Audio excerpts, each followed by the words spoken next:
Maka menaburlah Ishak di tanah itu, dan dalam tahun itu juga ia mendapat hasil berapa?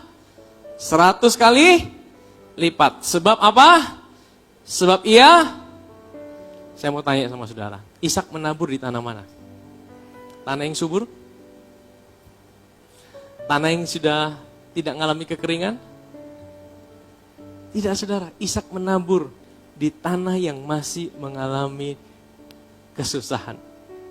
Sama dengan orang-orang Filistin, orang-orang yang di Gerar, mereka tinggal di tanah yang sama. Mungkin benihnya juga benih yang sama. Tapi yang membedakan adalah kenapa yang ditabur oleh Ishak menghasilkan 100 kali lipat. Seberapa kita percaya bahwa di tahun yang sulit ini, kata prediksi banyak orang, saudara bisa tetap menuai. Saudara bisa tetap menuai. Amin, saudara. Ini firman Tuhan yang bilang, saudara. Ini bukan Pastor Rudi yang bilang. Kalau saya yang bilang, saudara bilang, Pastor Rudi omong enak-enak sah. Tapi ini firman Tuhan yang bilang. Kalau firman Tuhan yang bilang, saudara dan saya harus percaya.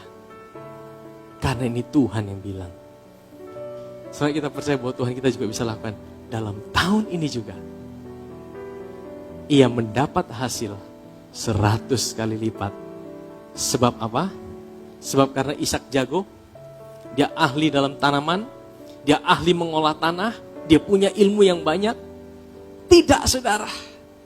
Sebab ia diberkati Tuhan.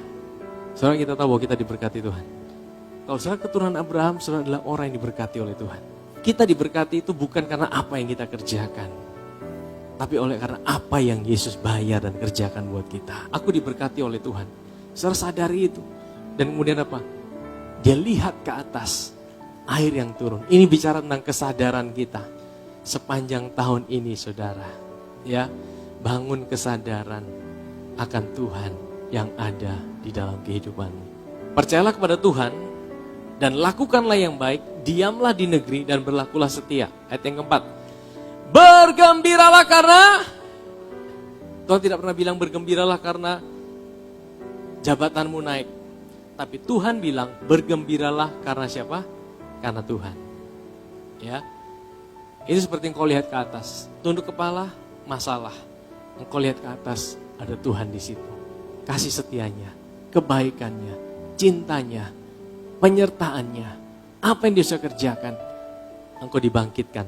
Ada sebuah kegembiraan. Dan kegembiraan itulah yang bisa menuntun setiap langkah kita. Tuhan tidak bisa tuntun langkah saudara kalau saudara stres. Tuhan tidak bisa tuntun langkah saudara kalau saudara hidup dalam ketakutan. Tuhan tidak bisa tuntun langkah saudara kalau saudara selalu dikuasai oleh situasimu. Tuhan bisa tuntun langkah saudara ketika ada sukacita yang mengalir dari dalam keluar. Karena engkau mempercayai Tuhan itu selalu ada buat hidupmu.